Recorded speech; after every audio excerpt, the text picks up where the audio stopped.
Wealthy and Wise is your guide to value investing, powered by Teaminvest. Hello and welcome to Wealthy and Wise. Well, markets are meant to reflect fundamentals, but what if prices are increasingly being driven by something else? From the rise of passive investing to the growing influence of AI and algorithmic trading, the way markets behave is changing. So what is really setting prices today, and what does that mean for investors? Well, today on Wealthy and Wise, we unpack how these structural shifts are reshaping markets and where the opportunities might lie. We'll also answer a viewer question, but first, let's add some value.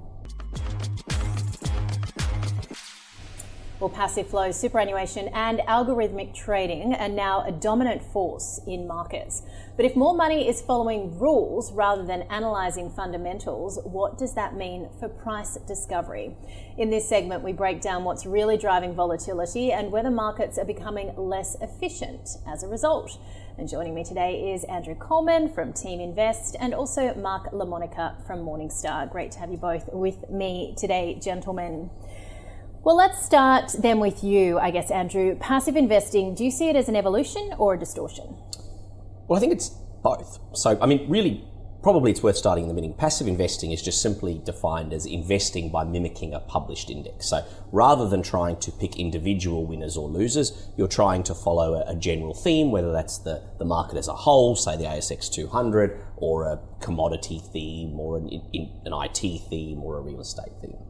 And it's important to note that it's a relatively new thing. Index investing really only started in the 1970s, really, with Jack Bogle. But today represents more than half the money involved in both the US and the Australian market. And in fact, if you look at the amount of money that's index aware, so that means actually following the index or following most of the index with one or two exceptions, it really now is the single biggest driver of capital flows in both the Australian, US and European markets. And you see that by when you look at the number of mandates being appointed as well as the estimates of total amounts of capital.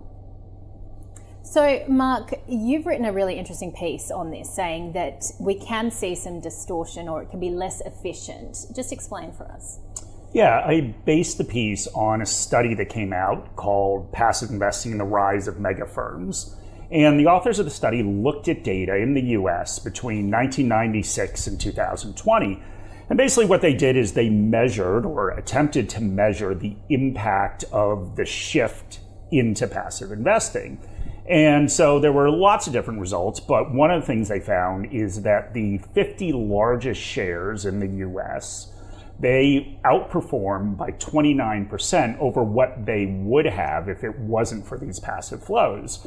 And they also found that simply an investor reallocating from active into passive would actually push the market higher because, of course, passive investing, those large capitalization stocks get more of every dollar invested, where active investors obviously are trying to find where they perceive value throughout the market.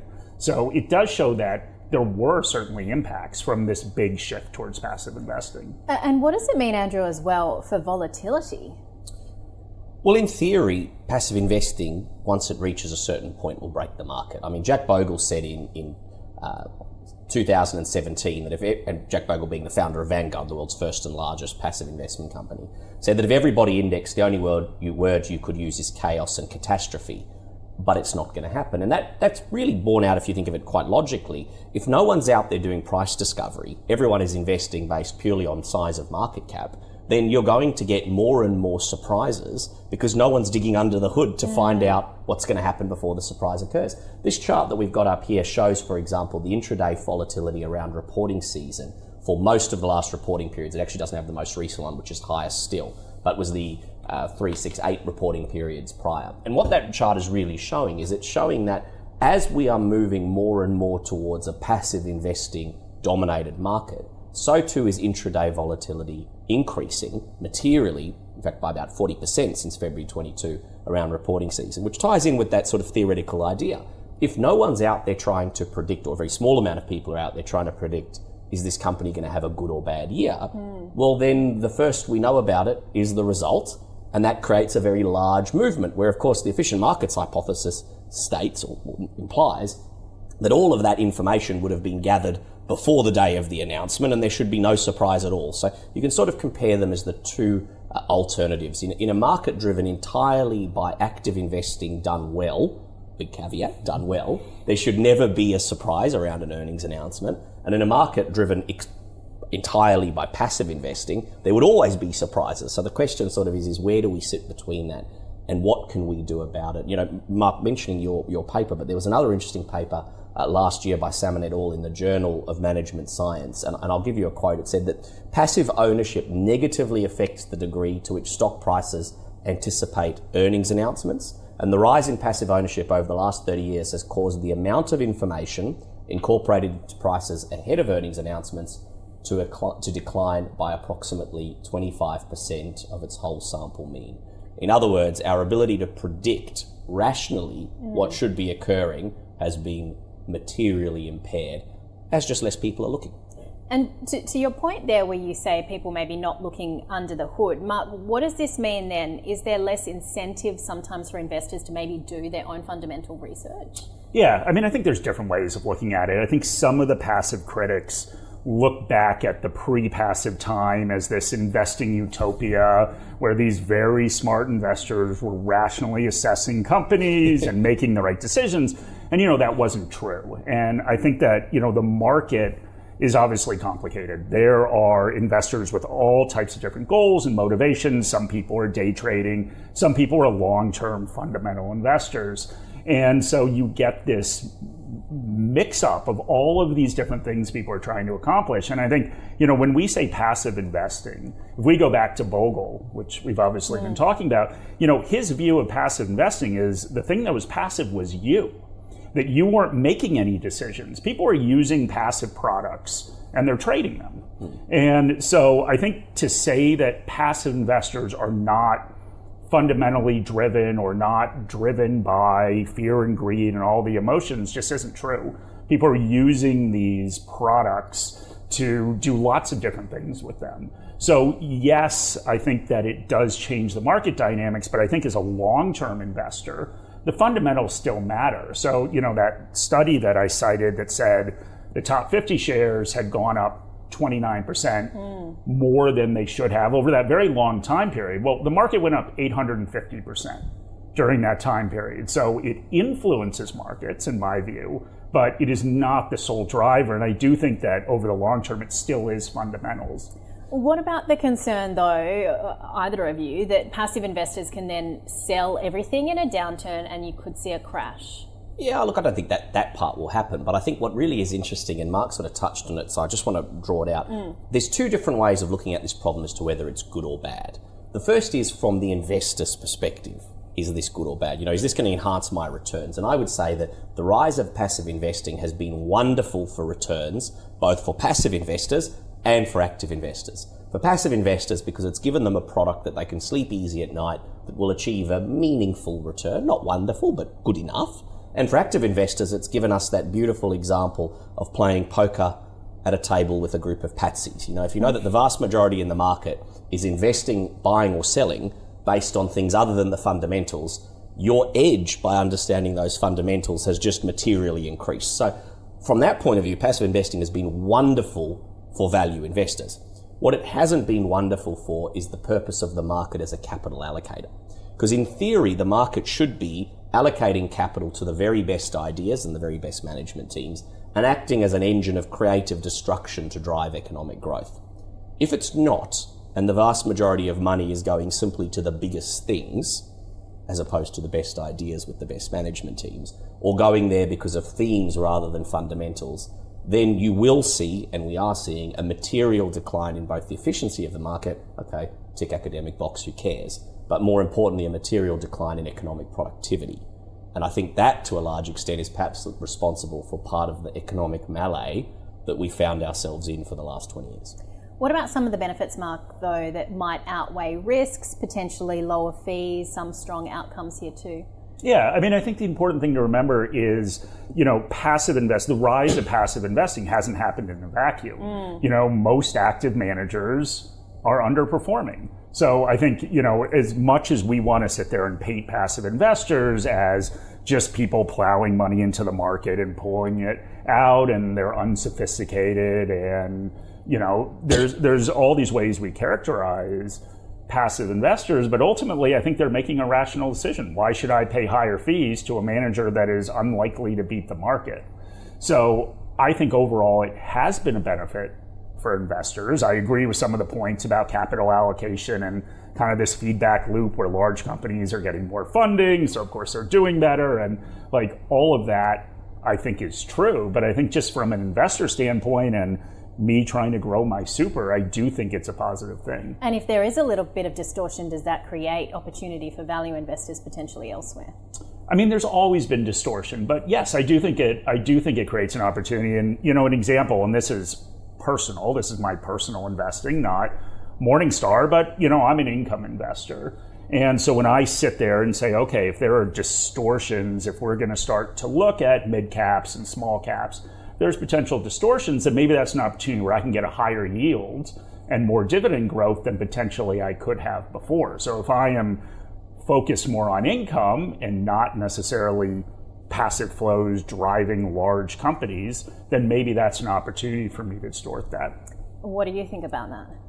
Yeah, well, I said before, I think we need to separate the winners and losers at a personal level, the investor level, from the economy. The economy loses by this, but individual investors often win. The person who used to get taken advantage of by a shonky broker now has an opportunity to just own a passive fund, achieve the market return, and be safe.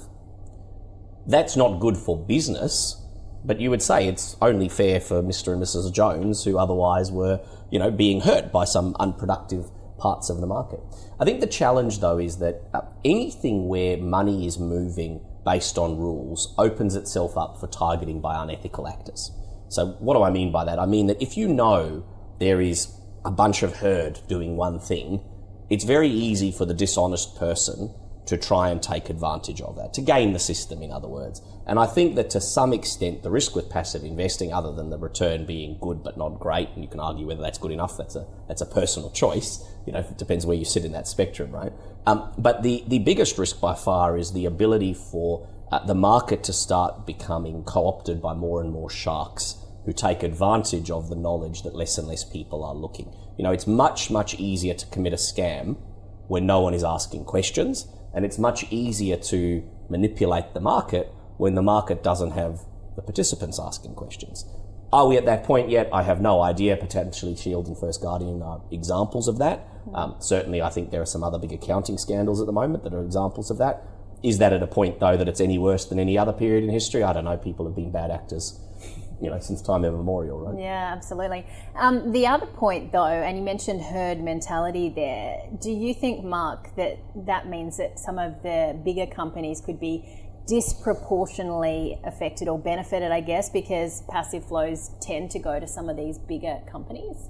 Yeah, I mean, I think on either side, right? And I think a lot of the critics around passive investing are worried about this mega bear market that happens. Now, part of this is they've happened in the past. If we look at an 80% drawdown in the 1929 crash, we look at what happened during the GFC, the market has shown it can fall significantly without passive investing. But I think that's the fear, and right? So if these firms benefited when there was a run-up in the market, then if there's money coming out, they of course will disproportionately be hit. I think that ultimately, I guess through a market cycle, that's just the new normal and something we need to get used to. It's not something that necessarily keeps me awake at night. I never thought there wouldn't be bear markets. I think there will be bear markets going forward. So yeah, it's not something I'm that worried about, but yes, it should have an effect on the way down as well. I guess, final question, both of you, would we be better off without passive investing? Completely without passive investing? No, I think there's a place for it. I think there's 2 points to it, though. There's where do you sit in the spectrum of using it as a product? So, there's that lovely quote, and I know, Mark, you've said it before, it's sort of the classic one, 80% of active investors fail to beat the market after fees. Well, of course, 100% of passive funds fail to beat the market after fees as well, because they're holding the market, and as long as they charge a single basis point of fees, they have underperformed it. So it's a little bit of a false dichotomy. But having said that, like the Dunning-Kruger effect in Swedish car drivers, where 85% of them said they were better than average. Don't ask an active manager if they're better than average. The answer is always yes, and that cannot be true. So if you're an investor who either is not confident that you're better than average, or perhaps their returns, even if your confidence is high, don't say you're better than average, then a passive product is a much better approach than continuing to get a worse return. Having said that, there are certainly risks you have to be aware of, both as the investor using the product and as regulators and the market. And I don't think as a society we have yet confronted those. And the four key ones for me would be, we will expect, as passive investing rises, to have greater and greater volatility in the market. That's starting to happen, I think. Now, maybe that's not as high volatility as 1929, but in the long run, you should have, on average, higher volatility. Secondly, you can expect that bubbles will get larger and continue longer, and crashes would, in theory, in the converse, be deeper and continue longer. Thirdly, as I mentioned before, I think you could find more scams and smoke and mirrors in the market. And then lastly, and perhaps most confrontingly from just a personal political point of view, we should see rising wealth inequality, because the differential between the haves and have-nots, when there isn't price discovery, accelerates based on your initial starting position. It's just basic mathematics that'll do that. Now, that's not necessarily a problem for any individual investor, that's more a problem for society as a whole, but it certainly feeds into that narrative. And I guess this is just asking you to sum up your article in like 30 seconds. Yeah, I mean, I think overall passive investing there's been a lot of benefits, namely lower fees, even for active products. My worry is investor behavior. People think they're investing passively. They're not. They are going risk on, risk off all the time using these passive products. So my worry is that all of those things that really hurt individual investor returns, they're exasperated by passive. And so that concerns me a little bit. Great to chat, gentlemen. Really interesting stuff. Andrew Coleman from Teaminvest, Mark Lamonica from Morningstar. And next up, we go head to head. Well, if markets are increasingly driven by flows rather than fundamentals, investing becomes a very different game. So how should investors respond? Well, in this segment, we look at whether these structural shifts are creating risk or opportunity, and how value investors can position themselves in a market that may not always be thinking clearly. Joining me and Andrew on the desk is Angus Geddes, CEO of Fat Profits. Great to see you, Angus. Good to be here. So what type of investor are you? And tell us a bit more about Fat Profits. So we are Contrarian-based investors. We take a fundamental approach to sectors, stocks, markets that are pretty much out of favour. And we also use technical analysis to try and get a good sense of timing in terms of entry points and exit points. So Fat Profits has been going for 25 years. We started out as an independent research house, and we now also run a funds management business, and we have a listed hedge fund on the ASX, and we very much cater to retail investors, mums and dads, but also high net worth individuals. And if markets are increasingly being driven by passive flows and algos, how do investors adapt? Well, I think you've got to be a little bit careful about algos and passive investing, because sometimes trades can become quite crowded. And of course that sets the market up for a move in the opposite direction. So, we very much sort of look for uncrowded areas of the market, and, some of the themes that have been a little bit more overlooked. So you won't find us sort of chasing the hottest thing in town. We tend to be sort of leaning in the other direction. But having said that, exchange traded funds, passive investing have a place. For example, we're thinking that uranium stocks are a good place to be looking, as is the gold sector at the moment. Nothing wrong with an exchange traded fund which can actually diversify a lot of that specific stock risk away. Andrew, your take on algorithmic trading? I mean, it's just supply and demand, right? I think what we're talking about here is flows of money, as opposed to anything affecting how a long-term value investor would approach anything. I mean, the reality is still a wonderful business with strong moats and a good management team that's growing well, bought at a reasonable price, is a wonderful investment, and missing any of those criteria, either not a wonderful business or not a wonderful price, is likely to end up a poor investment unless you happen to get very lucky and time it perfectly to get in and out, and I would say that's more luck than skill. I think where it comes down to with algorithms and flows of passive money is just simply that the weight of capital can really overtake one side of the equation of the ledger. In other words, you can get a huge amount more money in the buy column than you should based on theoretical fundamentals, or way more money in the sell column. And so rather than the market acting as a really good weighing mechanism, accurately valuing assets, it can overshoot materially and overshoot more than even human nature would sometimes overshoot it. Now, for a long-term investor, that's wonderful because you don't have to buy when it overshoots high, you can sell, and you don't have to sell, you can buy when it overshoots under. On the other hand, if you're someone who either needs to move money really regularly, you're someone who has to go in and out of the market all the time, or you're someone who has to buy high, sell low because of your funds management mandate. Now, neither of us would be, but there are others out there that have to do that. Momentum strategies, for example. That's a really dangerous time because it means that the swing may well be larger than you expect and faster than you expect, which of course to us doesn't matter, but to a lot of people does. Angus, we're talking about how volatile markets are at the moment. It's been an extraordinary start to 2026. When you look at share prices in general, are they less reflective in your view of what we're seeing in underlying businesses in terms of value than they potentially used to be? Look, they can overshoot. 4 weeks ago, before the advent of the Middle East war, the market was pretty buoyant. We saw pretty high valuations in the US. So they can overshoot on the top side. And then, of course, sentiment can change quite quickly. We've had the outbreak of the war. Sentiment skewed the other way. So I'd probably argue, value's almost sort of overshooting at the moment.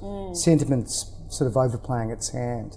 What about you, Andrew? Do you think there's still opportunity for value investing? Oh, huge amounts. But I don't think that's any different. Yeah. Maybe there's a few more now, but in general, there's always opportunity.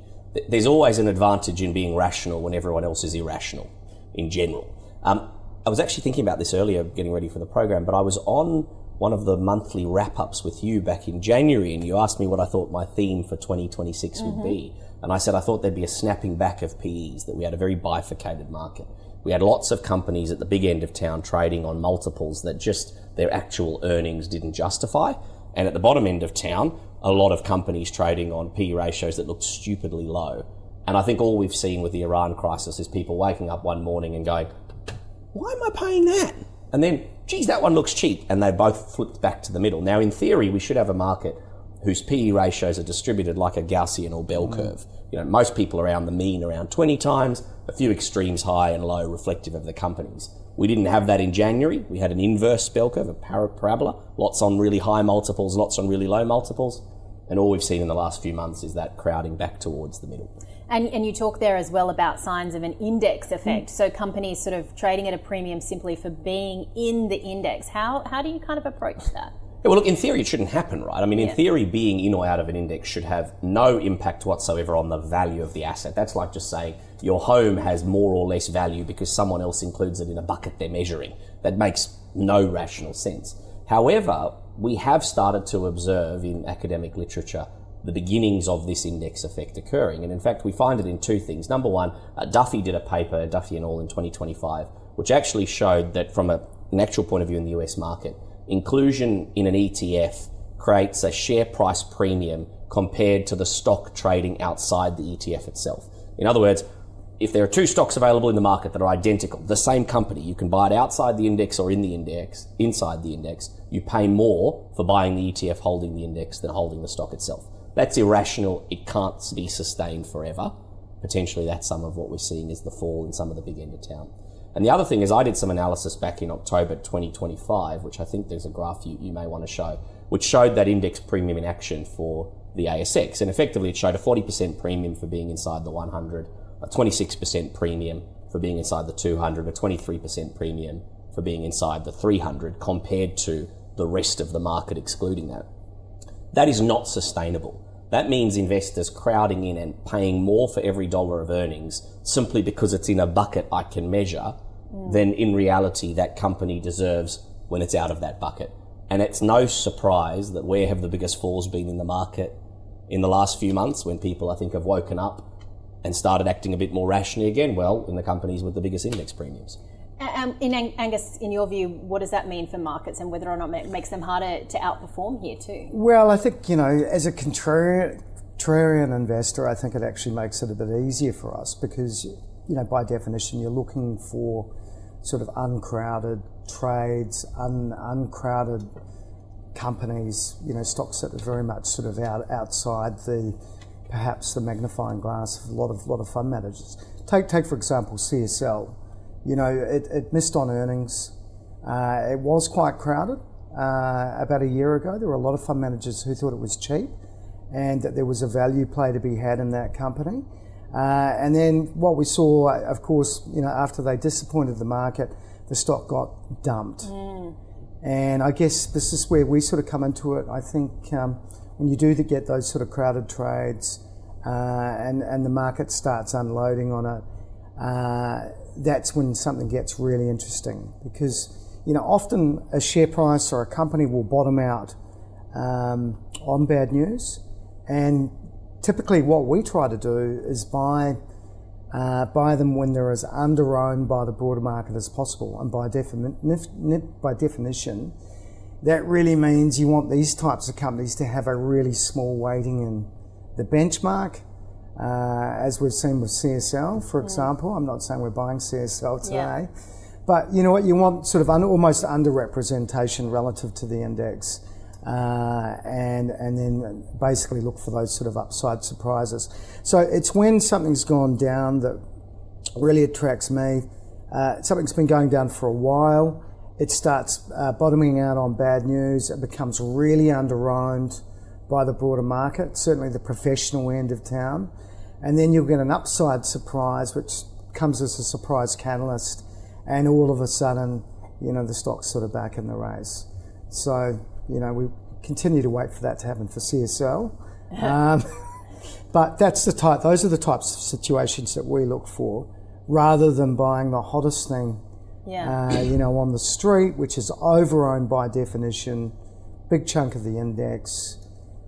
It's only going to go one way if there's any disappointment. So to that point, Andrew, some of the best opportunities can be outside the index. Yeah, I mean, absolutely. I don't think being in or outside an index makes any difference to whether the opportunity is good or bad, right? I think that the challenge we get caught up with as humans time and time again is we're herd creatures by good evolutionary reasons. It didn't make sense running away from the lion to run all in different directions. That just meant you all got eaten, right? So from that point of view, there's a big incentive for humans to want to be liked and want to crowd in together on the up and the down. But, that's a very silly investing strategy. It would be the equivalent of only going into a store when it's not on special. Saying, oh no, they're on sale today, I can't buy, I've got to wait for them to put the price back up.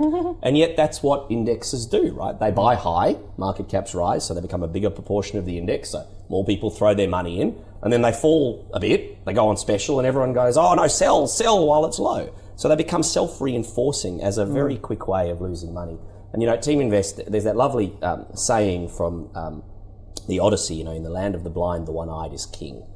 And as a value investor, a Teaminvest or a Buffett-style investor, the more people are blind, the easier it is for you to make money, even if you're only one-eyed. So let alone if you know the company brilliantly, really inside your circle of competence, it becomes easier and easier just to make money because people are running around like lemmings. What the hell's going on? I'm an ex-cricketer. Not necessarily a very good one, but my idol, of course, as most young Australian boys, batsmen growing up, was Donald Bradman, and he famously got asked, how did he average so much? And he said, you can't get out caught if you keep the ball on the ground. And it's the same thing as an investor. You can't get out caught losing big amounts of money if you keep the ball on the ground, if you buy wonderful companies without debt, with good management at low prices. Yes, there are periods you won't perform because other things will be more exciting and the flavour of the month. But in the long run, compounding and the power of that investment will far outweigh any FOMO in the short run. Angus, you touched on CSL and the big move that we saw following a disappointing result, and that's sort of been very prevalent in the most recent February but also August reporting season with a number of some of these big companies that missed. Is that a sign the market's doing less fundamental work, do you think? Probably baking in too much optimism. And I think, when we've been talking about crowded trades, when there's too many people on a company or a theme or a thematic, and they're all looking for a similar outcome, by definition, that sets, the market up for a nasty surprise. And you're right, we have seen quite a lot of dispersion in relation to that. But what I've sort of found is that the less people are looking at something, and it might be sort of, a company might be going through a hard time, or a market might be really out of favour. Doesn't really take much to turn it around. And it was interesting just hearing your analogy before, because I sort of liken it to ice skaters out on a rink. Mm-hmm. When the sun's out and everybody's out on the ice, does that necessarily make the ice safer or more dangerous? In the markets, it tends to be, people tend to think it's safer, but it's not. When there's one or two people out skating around on the ice, people think it's a safer environment. So, and I guess this sort of goes back to what we're saying about passive investing. Sometimes the uncrowded path, the uncrowded stock, the uncrowded market is often, a safer proposition at the end of the day. So in your view, what's one practical change that investors could make to really, see movement driven by flows rather than fundamentals? Well, I think, looking, if you sort of wake up and read the business press, the newspaper, and, everyone's in the market is talking about a particular sector, let's say lithium, it's signed to sort of head for the hills. I'd be on the lookout for really, really popular bulletproof type themes. I mean, it was only at the beginning of the year that, software stocks never went down. And, how the world's changed, in the last sort of 4 to 8 weeks. I actually think software's getting quite interesting now. So whatever's really topical, whatever's really in vogue, I would be counselling to look the other way and take a path that's less trodden. What's one practical thought in your view, apart from watching Wealthy and Wise, Andrew? Apart from watching Ausbiz and Wealthy and Wise. Look, being rational doesn't make you popular, it just makes you rich. So the question you have to decide if you're going to be an investor or playing in this game is, do you want to be popular or wealthy? If you want to be popular, read the AFR, do everything the AFR says, go into all the crowded trades, you'll be the life of the party and everyone will ask for your opinion. But you won't get good returns. In order to get good returns, keep your eyes open and stick to the basics. Keep the ball on the ground, as Bradman would have said. Buy good businesses that are profitable, that aren't loaded up with debt, that are run by people who are capable, ethical, and have skin in the game, and just pay a reasonable PE for them. We did an episode a couple of weeks ago about the fact that what is the most loved sector in the market one year is almost always the least loved the next. And I made the joke, the viewer question was, how do you feel when you've missed out on one of these trends? And my response was, wait 18 months. Because that's roughly how long these trends go. The thing that was up now, 18 months later, will be down, and the one that was down will be up. So if you buy good assets and then you're just, I was going to say patient, maybe the answer is lazy. You stay in them and you don't overthink it, the natural compounding effect of owning a good business at a reasonable price will make you very, very wealthy. If you want to dance in and out and try and pick the trends, you'll be popular, but you won't have money. You're watching Wealthy and Wise on Ausbiz. Stay with us for You Asked. Well, now it's time for You Asked. If you do have a question, email us at wealthy@ausbiz.com.au. This week's question is from Nathan. He asks, what stocks have you been adding to, considering the war in the Middle East and the impact it's already had on markets? Angus? Well, I don't think you can go past BHP and Rio. They both had 20% pullbacks from recent record highs. Iron ore hasn't collapsed in a heap yet, and copper prices are still holding up. And I think if you believe in the world going to need a lot of materials, a lot of base metals, to basically rewire the world for AI and all of data centers that they've got to build, you can't really go past those two big companies at the moment. Look, I also like the gold sector. Obviously, it's had a huge fall in the last couple of weeks. It seems to me like there's been a lot of sort of deleveraging going on. It was very popular. A lot of ETFs had piled into that sector. So, there's been a lot of indiscriminate sort of selling. And, like if we do get a bit of inflation, that's probably going to benefit the gold price. You're buying some of these high quality gold stocks in Australia for 30% cheaper than 3 or 4 weeks ago. What about you, Andrew? Yeah, I think if you're a long-term value investor, the joke is what's new, right? When I was born, there was a war in the Middle East. When I was 10, there was a war in the Middle East. When I was 20, there was a war in the Middle East. There's still a war in the Middle East, right? It just goes in cycles, in and out. So from that point of view, if you're a long-term investor, nothing has really changed. Businesses that are stable and well-run and not exposed to major moves remain well-run and not exposed to major moves, and those who are exposed to major moves or were frothy are getting hurt. That's what happens. So as a result, though, there are some wonderful bargains because the market doesn't move rationally like that. The market sells everything, buys everything, jumps in and out, a bit like a bipolar business partner, as Benjamin Graham would have put it. And so, companies that are completely unaffected by what's going on continue to grow very strongly and are available at what looks like a very cheap PE right now, include companies such as Jumbo Interactive, which of course is a lottery software company here, ResMed, medical device company, REA Group. I mean, we're still buying and selling homes at the same frequency, regardless of whether a drone hits a building in the Middle East or not. Objective Corp, government is still doing data management the same way it was before. NIB Holdings, healthcare insurers haven't changed. CSL, we mentioned before, our need for blood plasma, renal and vaccines is unaffected by the price of oil. And then lastly, Smart Group, salary packaging and the administration of that is unaffected. Now, those are just a handful of examples, but they're all companies that meet those same criteria, growing strongly, high return on equity, little or no debt, strong, capable, ethical management that were market darlings not that long ago that are now trading on materially lower PEs. And so if you liked them when they were expensive, you should be very excited that they're on special. Fabulous insights. Thank you so much, gentlemen. Andrew Coleman from Teaminvest, Angus Geddes from Fat Profits. Thanks for watching Wealthy and Wise. We'll see you next week. Wealthy and Wise is your guide to value investing, powered by Teaminvest.